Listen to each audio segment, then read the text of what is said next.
Welcome students in my YouTube channel. Welcome सभी विद्यार्थियों का। तो बच्चों, आज हम पढ़ेंगे हमारा हिंदी पाठ्य पुस्तक की NCERT हिंदी पाठ्य पुस्तक। इसके हम प्रश्न उत्तर करेंगे क्लास 9th की हिंदी स्पर्श चैप्टर 4, जिसका नाम है तुम कब जाओगे अतिथि। ठीक, तो आज हम इस चैप्टर के प्रश्न उत्तर और इसका सार करने वाले हैं। लेकिन सबसे पहले आज हम करेंगे इसमें लेखक परिचय।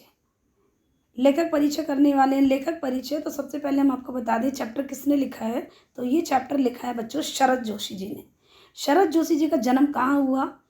शरद जोशी जी का जन्म मध्य प्रदेश के उज्जैन शहर में 21 मई 1931 को हुआ। इनका बचपन कई शहरों में बीता था। कुछ समय तक यह सरकारी नौकरी में रहे। फिर इन्होंने लेखन को ही आजीविका के रूप में उन्होंने अपना लिया। इन्होंने व्यंग लिखे, व्यंग उपन्यास और व्यंग कॉलम के अतिरिक्त हास्य व्यंग रूप धारावाहिकों की पटकथाएं और संवाद भी लिखे। सन 1991 में इनका देहांत हो गया, हमारे शरद जोशी जी का। तो आइए करते हैं अब हम पाठ का सार। पाठ का सार कुछ इस प्रकार है। लेखक की घर। अच्छा, आज हम इस पाठ में पढ़ेंगे कि तुम कब जाओगे अतिथि। आखिर ये कहानी, इस नाम इस तरह इसका क्यों रखा गया। ठीक, तो जो अतिथि है कितने घर कितने दिन रुकता है, किस तरह की प्रतिक्रियाएं होती हैं, तो आज हम इस सार में यही जानने वाले हैं। तो लेखक के घर एक अतिथि आए और अतिथि के सत्कार में लेखक और उनकी पत्नी दोनों ने कोई भी कमी नहीं की। अब खूब उनका आदर सत्कार किया, इसी उम्मीद से कि आते ही जल्दी ही शीघ्र जाने के लिए। लेकिन मतलब वो जैसे ही आए उन्होंने खूब सत्कार किया, उन्होंने और उनकी पत्नी ने, और उन्होंने सोचा कि अभी जल्दी चले जाएंगे शीघ्र ही। लेकिन अतिथि है कि वो जाने का नाम ही नहीं ले रहे थे। अतिथि जा ही नहीं रहे थे। लेखक को अब शंका हो रही थी कि अतिथि ना जाने कितने दिन ठहरेंगे। लेखक अतिथि के कुछ दिन टिकने और स्थायी होने की आशंका से ही डर रहे थे। अब उनको डर लग रहा था कि पता नहीं अभी इतने दिन हो गए, अभी तक लेखक मतलब कि वो अतिथि जाने का नाम ही नहीं ले रहे। अब उनको डर लग रहा था, जैसे शाम होती तो उनको ऐसा लगता पता नहीं शायद ही मेरे से कहेंगे कि भाई हमारी टिकट बनवा दो, ऐसा करके। लेकिन अतिथि हैं कि जाने का नाम ही नहीं ले रहे थे। अतिथि ने अधिक ठहरने का संकेत दिया, अर्थात उन्होंने संकेत दिया कि वो अधिक ठहरने वाले हैं। अतिथि ने अधिक ठहरने का संकेत दिया। अतिथि ने कपड़े गंदे होने की बात कही और उनसे कहा कि भाई मेरे कपड़े गंदे हो गए हैं। धुलाई के लिए धोबी की चर्चा करी। लेखक तिलमिला हो गए, लेकिन लॉन्ड्री से कपड़े धुलवा कर ला देना उचित समझा। उन्होंने सोचा चलो ठीक है, इनके हम कपड़ों को लॉन्ड्री से धुलवा लेते हैं। लेकिन अब भी अतिथि चले जाएंगे। उन्होंने सोचा चलो ठीक है, हो सकता है ये कपड़े धुलवा के फिर ये चले जाएं। लेकिन इसकी कोई गारंटी नहीं थी। लेखक और उनकी पत्नी अतिथि से परेशान हो चुके थे। वो बहुत ज़्यादा परेशान हो चुके थे कि पता नहीं क्या है ये। ठीक, अब आगे उनको ज़्यादा समय टिके रहना मेजबान के लिए तकलीफ दे क्यों ना हो। भाई बात भी सही है ये। अभी जो पाठ है हमारा, प्रस्तुत पाठ के अनुसार लेखक अतिथि के सत्कार से ऊब कर उसे अपने मन की भावना से संबंधित करते हुए कहते हैं। अब उनको वो बताते हैं, भावना से संबंधित करते हुए कहते हैं क्या कि आज तुम्हारे आगमन के चतुर्थ दिवस पर यह प्रश्न बार बार मन में घुमड़ रहा है। अब शरद जोशी जी जो हैं, अब वो मन में सोच रहे हैं, वो मतलब संबोधित करते हुए कहते हैं कि आज तुम्हारे आगमन के चतुर्थ दिवस, अर्थात 4 दिन उनको हो चुके हैं। ये प्रश्न बार बार मन में घुमड़ रहा है कि तुम कब जाओगे अतिथि। तुम जानते हो, अगर तुम्हें हिसाब लगाना आता है कि यह चौथा दिन है, तुम्हारे सतत आतिथ्य का चौथा भारी दिन पर तुम्हारे जाने की कोई संभावना प्रतीत नहीं होती। अब तुम लौट जाओ अतिथि, तुम्हारे जाने के लिए यह उच्च समय है। क्या तुम्हें तुम्हारी पृथ्वी नहीं पुकारती? ऐसा करके लेखक अपने मन में सोचते हैं। ठीक, अब आगे क्या होता है। आगे प्रस्तुत पाठ के अनुसार लेखक कहते हैं कि तीसरे दिन तो तुमने कपड़े धुलवाने की फरमाइश कर दी, पर पत्नी ने सुना तो वो आंखें भी तरेरने लगी। जब चौथे दिन कपड़े धुलकर आ गए फिर भी तुम डटे रहे। अतिथि तुम्हें देखकर फूट पड़ने वाली मुस्कुराहट धीरे धीरे फीकी पड़कर अब लुप्त होने लगी है। ठाकों के रंगीन गुब्बारे जो कल तक इस कमरे के आकाश में उड़ते थे अब नजर नहीं आते। बार बार यही प्रश्न उठ रहा है, तुम कब जाओगे अतिथि। ऐसा लेखक संबोधित करते हैं। अब क्या बोलते हैं, आगे प्रस्तुत पाठ के अनुसार बातचीत का विषय समाप्त हो गए। अब सारे बातचीतें भी खत्म हो गई, बहुत सारी बातचीत हो गई। दोनों खुद में मग्न होकर पढ़ रहे हैं। आपसी सौहार्द समाप्ति के कगार पर है। सत्कार की ऊष्मा समाप्त हो चुकी है। अब भोजन में खिचड़ी बनने लगी है। लेखक कहते हैं कि घर को स्वीट होम कहा गया है, परंतु तुम्हारे होने से घर का स्वीटनेस खत्म हो गया है। आगे, अब तुम चले जाओ वरना मुझे मजबूरन गेट आउट कहना पड़ेगा, माना कि तुम देवता हो क्योंकि मैं तो आदमी हूँ। अब ऐसा हमारे जो शरद जोशी जी हैं वो ऐसा कहते हैं और क्या बोलते हैं। अब जो लेखक कहते हैं कि अतिथि तुम्हें देखते ही मेरा बटुआ कांप गया था, फिर भी हमने मुस्कुराहट के साथ तुम्हारे स्वागत किया। मेरी पत्नी और तुम्हें सादर नमस्ते किया। रात के भोजन को मध्यम वर्गीय डिनर में बदल दिया। सोचा था कि तुम दूसरे दिन किसी रेल से एक शानदार मेहमानवाजी की छाप अपने हृदय में बसाकर एक अतिथि की तरह चले जाओगे, परंतु ऐसा नहीं हुआ। तुम्हारे यहाँ आराम से सिगरेट के छल्ले उड़ा रहे हैं, उधर मैं तुम्हारे सामने कैलेंडर की तारीखें बदल बदल कर तुम्हारे जाने का संकेत दे रहा हूँ।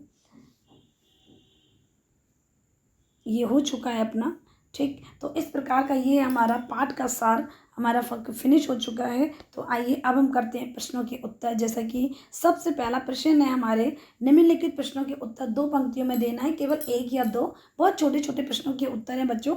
अतिथि कितने दिनों से लेखक के घर पर रहा था। तो अतिथि कितने दिन रहे थे, अतिथि 4 दिनों से लेखक के घर पर रहे थे। तो यही इसका उत्तर है। आइए करते हैं प्रश्न नंबर 2। प्रश्न नंबर 2, कैलेंडर की तारीखें किस तरह से फड़फड़ा रही थी। उत्तर, कैलेंडर की तारीखें अपनी सीमा में नम्रता से फड़फड़ा रही थी, मानो वे भी अतिथि को बता रही हों कि तुम्हें यहाँ आए 2-3 दिन बीत चुके हैं। तो आइए करते हैं प्रश्न नंबर 3। प्रश्न नंबर 3, पति पत्नी ने मेहमान का स्वागत कैसे किया था। तो उत्तर है हमारा बच्चों, उत्तर नंबर 3, पति पत्नी ने मेहमान का स्वागत प्रसन्नता पूर्वक किया था, बहुत खुशी से किया था। पति ने स्नेह से भीगी मुस्कान से उसे गले लगाया और पत्नी ने सादर नमस्ते किया था। तो आइए करते हैं प्रश्न नंबर 4। प्रश्न नंबर 4 आपको आपके स्क्रीन पर दिखाई दे रहा है। दोपहर के भोजन के बाद कौन सी गरिमा प्रदान की गई थी। तो दोपहर के भोजन के बाद लंच की गरिमा प्रदान की गई थी। प्रश्न नंबर 5, तीसरे दिन सुबह अतिथि ने क्या कहा। तीसरे दिन अतिथि ने सुबह क्या किया था, क्या कहा था। तो अतिथि ने तीसरे दिन कहा कि वह अपने कपड़े धोबी को दे देना चाहता है। तीसरे दिन उन्होंने बोला कि भाई हमारे कपड़े गंदे हो गए हैं, आप इनको लॉन्ड्री में धुलवा दीजिए, धोबी को दे दीजिए। सत्कार की ऊष्मा समाप्त होने पर क्या हुआ था। सत्कार की ऊष्मा समाप्त होने पर लेखक उच्च मध्यम वर्गीय डिनर से खिचड़ी पर आ गया था और यदि इसके बाद भी अतिथि नहीं गया तो उपवास तक जाना पड़ सकता है। प्रश्न नंबर 7, प्रश्न नंबर 7 नहीं है। तो बच्चों अब हम करेंगे अपना लिखित प्रश्न उत्तर। जैसे कि आपकी पाठ्य पुस्तक में, हिंदी पाठ्य पुस्तक कक्षा 9 में आपको ये सभी मिल जाएंगे। एक एक प्रश्न का उत्तर आपको इसमें मिलेगा। पाठ का परिचय मिलेगा, लेखक परिचय मिलेगा और पाठ का सार भी मिलेगा। तो आइए अब हम करेंगे प्रश्नों के उत्तर 25 से 30 शब्दों में। तो पहला प्रश्न है हमारा,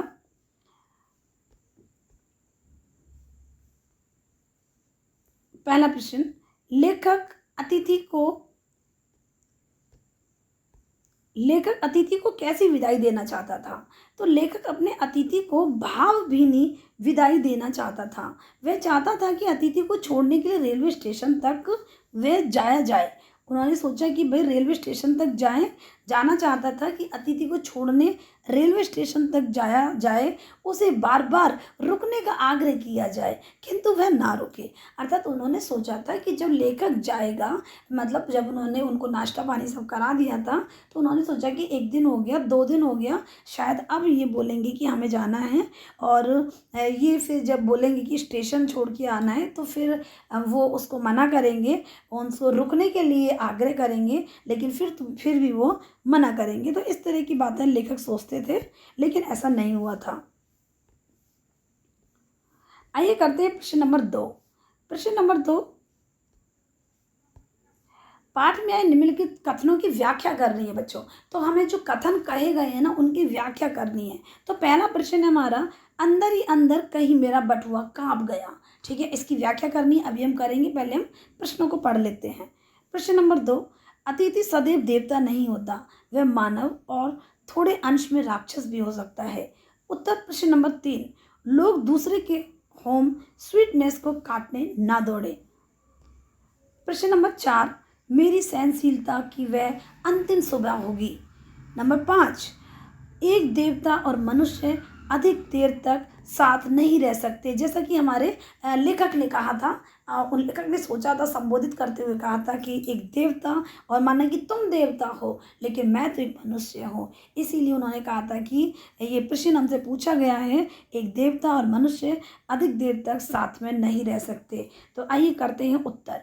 तो सबसे पहले का उत्तर ये है हमारा, बिना सूचने दिए अतिथि को आया देख लेखक परेशान हो गया। अर्थात उन्होंने उनको सूचना नहीं दी थी कि हम आ रहे हैं, अचानक से उनके घर पर वो पहुंच गए थे। वह सोचने लगा कि अतिथि की आवभगत में उसे अतिरिक्त खर्च करना पड़ेगा और उसकी जेब के लिए भारी पड़ने वाला है। अर्थात इसीलिए उसका बटुआ कांप रहा था, अर्थात बहुत ज़्यादा अधिक खर्च होने वाला था। उत्तर नंबर 2। उत्तर नंबर 2, अतिथि देवता होता है, पर अपना देवत्व बनाए रखकर यदि अतिथि अगले दिन वापस नहीं जाता है तो मेजबान के लिए पीड़ा का कारण बनने लगता है। तो मनुष्य न रहकर राक्षस नजर आने लगता है। देवता कभी किसी के दुख का कारण नहीं बनते हैं। प्रश्न का उत्तर नंबर 3, जब अतिथि आकर समय से नहीं लौटते हैं तो मेजबान ने क्या किया था, है ना। तो मतलब प्रश्न नंबर 3 का उत्तर है, लोग दूसरे के होम को स्वीटनेस को काटने ना दौड़े। अर्थात जब अतिथि आकर समय से नहीं लौटते हैं, इसका उत्तर आपको नीचे मिल जाएगा। ये थोड़ा PDF में हो गया है या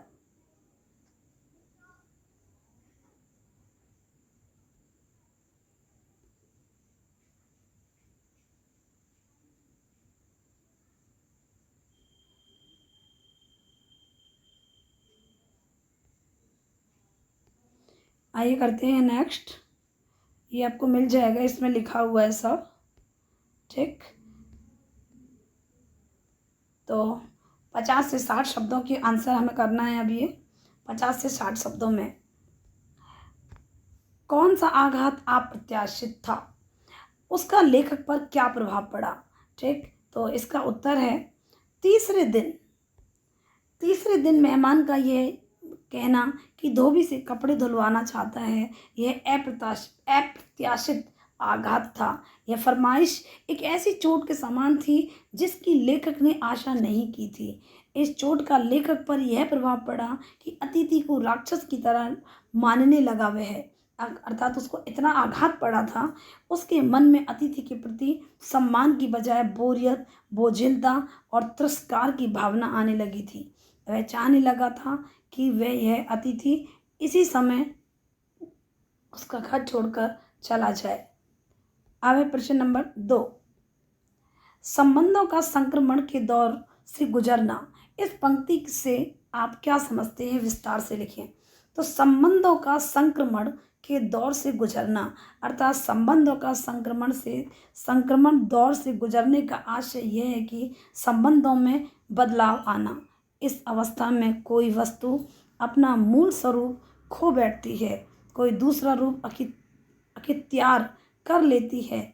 लेखक के घर आया अतिथि जब 3 दिन से अधिक समय रुक गया तो ऐसी स्थिति उत्पन्न हो गई कि लेखक ने उससे अनेक विषयों पर बात करके विषय का ही अभाव बना लिया। इससे चुप्पी की स्थिति बन गई, जो बोरियत लगने लगी। इस प्रकार उत्साहजनक संबंध बदलकर अब बोरियत में बदलने लगे थे। तो ये है इसका उत्तर। तो आइए करते हैं नेक्स्ट प्रश्न। प्रश्न नंबर 3। बच्चों, इसका आंसर आप स्वयं देंगे। जब अतिथि 4 दिन तक नहीं गया तो लेखक के व्यवहार में क्या क्या परिवर्तन आए। तो इसका आप स्वयं भी दे सकते हैं, ऐसा नहीं है, पर फिर भी हमने जो लिखा है, जब अतिथि 4 दिन के बाद भी घर से नहीं टला तो लेखक के व्यवहार में निम्नलिखित परिवर्तन आए थे। कौन कौन से परिवर्तन। नंबर 1 ये लीजिए, उसने अतिथि के साथ मुस्कुराकर बात करना छोड़ दिया था। मुस्कान फीकी हो गई थी, बातचीत भी बंद हो गई। अब दूसरा है, शानदार भोजन की बजाय खिचड़ी बनवाना शुरू कर दिया। नंबर 3, वह अतिथि को गेट आउट तक कहने को तैयार हो गया। उसके मन में प्रेमपूर्ण भावनाओं की जगह गालियाँ आने लगी थी। तो ये हमारा प्रश्न नंबर 3। आइए करते हैं बच्चों भाषा अध्ययन। भाषा अध्ययन में सबसे पहले हमें करना है पर्यायवाची। तो दो पर्यायवाची लिखना है, जैसे कि चांद के पर्यायवाची, जिक्र का पर्यायवाची। तो इनका हमें पर्यायवाची लिखना है, जो कि मैंने नीचे लिखा हुआ है आपको। ये चांद है, चांद, जिक्र, आघात, ऊष्मा, अंतरंग। इसके आंसर आपको नीचे मिल जाएंगे। ये तो चांद का दो पर्यायवाची बताना है बस। चांद का पर्यायवाची है सबसे पहले शशि और राकेश। जिक्र करना अर्थात वर्णन करना, कथन करना, तो जिक्र करना, ठीक, चर्चा करना। आघात, चोट, प्रहार, ऊष्मा, ऊष्मा, ताप, गर्माहट। अंतरंग, घनिष्ठ और नज़दीकी। तो ये हो गए हमारे पर्यायवाची। आइए करते हैं प्रश्न नंबर 2। प्रश्न नंबर 2 कुछ इस प्रकार है, निर्देशन के अनुसार हमें परिवर्तित करना है वाक्यों को। हम तुम्हें स्टेशन तक छोड़ने जाएंगे, नकारात्मक वाक्य आपको बनाना है इसमें। दूसरा है, किसी लॉन्ड्री पर दे देते हैं, जल्दी धुल जाएंगे, इसको प्रश्नवाचक करना है। नंबर 3, सत्कार की ऊष्मा समाप्त हो रही थी, भविष्य काल में इसको हमें करना है। तो बच्चों आपको काल बहुत अच्छे से आते होंगे, तो इसमें काल का ही परिवर्तन करना है।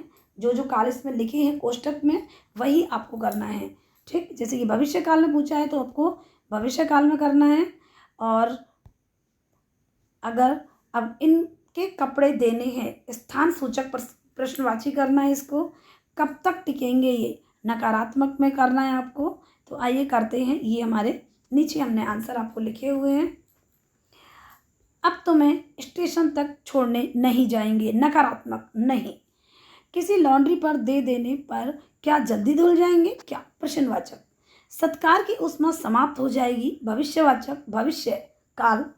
इनके कपड़े कहाँ देने हैं, प्रश्नवाचक। कब तक नहीं टिकेंगे ये, कब तक नहीं टिकेंगे ये, अर्थात ये भी क्या है, नकारात्मक। तो आइए करते हैं हम नेक्स्ट प्रश्न नंबर 3। पाठ में आई इन वाक्यों को चुकना क्रिया के विभिन्न प्रयोगों को ध्यान से देखिए और वाक्य को समझना है, ठीक। तुम अपने भारी चरण कमलों की छाप मेरी ज़मीन पर अंकित कर चुके हो। तुम मेरी काफ़ी मिट्टी खोद चुके हो, अर्थात इनका वाक्य संरचना को हमको समझना है। फिर है अपना आदर सत्कार के जिस उच्च बिंदु पर तुम्हें ले जा चुके थे। चौथा, शब्दों का लेन देन मिट गया, चर्चा के विषय पर चूक गए। पांचवा, तुम्हारे भारी भरकम शरीर से सलवटें पड़ी चादर बदली जा चुकी हैं और तुम यही हो, ठीक। अब आगे उत्तर। बच्चों इनका जो उत्तर है, उत्तर आपको इनके स्वयं को अपने आप से लिखना है, ठीक है। चुकना क्रिया के विभिन्न प्रयोग को ध्यान से देखना है और वाक्य की संरचना करना है, ठीक। आइए करते हैं योग्यता विस्तार, जो कि बहुत ही जरूरी है। अतिथि देवो भव उक्ति की व्याख्या करनी है। तो आधुनिक युग में संदर्भ में क्या आकलन करें। अब हमको जो आज का समय है, आज के समय के हिसाब से अतिथि देवो भव कितना सार्थक होता है ये हमको बताना है। ठीक, भारतीय संस्कृति में अतिथि को देवता का दर्जा दिया गया है। उसे देवता समान मानकर उसका आदर सत्कार किया जाता है। आज के भौतिकवादी युग में मनुष्य मशीनी जीवन जी रहा है। उसके पास अपने परिवार के लिए समय नहीं रह गया है, तो अतिथि के लिए समय वो कैसे निकालेगा। इसके अलावा महंगाई के इस युग में जब अपनी ज़रूरतें पूरा करना कठिन हो रहा है, तो अतिथि सत्कार जेब काटने लगता है। ऐसे में मनुष्य को अतिथि से दूर ही रहना चाहिए। तो इस तरह से ये हमारे आधुनिक के बारे में बताया है। जैसा कि इसमें बोला गया है, जैसा कहा जाता है हमारी संस्कृति में अतिथि देवो भव, तो इसमें यही पूछा गया है अतिथि देवो भव उक्ति की व्याख्या करना है। आधुनिक युग के संदर्भ में इसका आकलन कहाँ तक सिद्ध होता है। ठीक, आइए करते हैं प्रश्न नंबर 2। प्रश्न नंबर 2 है अपना, विद्यार्थी अपने घर आए अतिथि के सत्कार का अनुभव कक्षा में सुनाए। अच्छा बच्चों, आपको जो भी आपके घर में कभी ना कभी कोई ना कोई अतिथि जरूर आया होगा। ठीक, और कितने दिन रुका, क्या हुआ, कैसे हुआ, तो इसका अनुभव आप अपनी अपनी कक्षा में सुनाएंगे। यही इसका प्रश्न उत्तर होगा, प्रश्न का उत्तर होगा।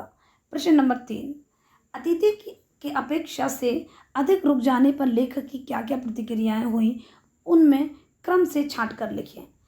अब उत्तर, अतिथि की अपेक्षा से अधिक रुक जाने पर लेखक परेशान एवं दुखी हो गया था। उसकी प्रतिक्रिया स्वरूप ये देखिए, ये हैं उनकी प्रतिक्रियाएं लेखक की। नंबर 1, अतिथि का एस्ट्रोनॉट्स के समान बताकर जल्द ही चले जाने के बारे में सोचा। नंबर 2, वह अतिथि सत्कार में होने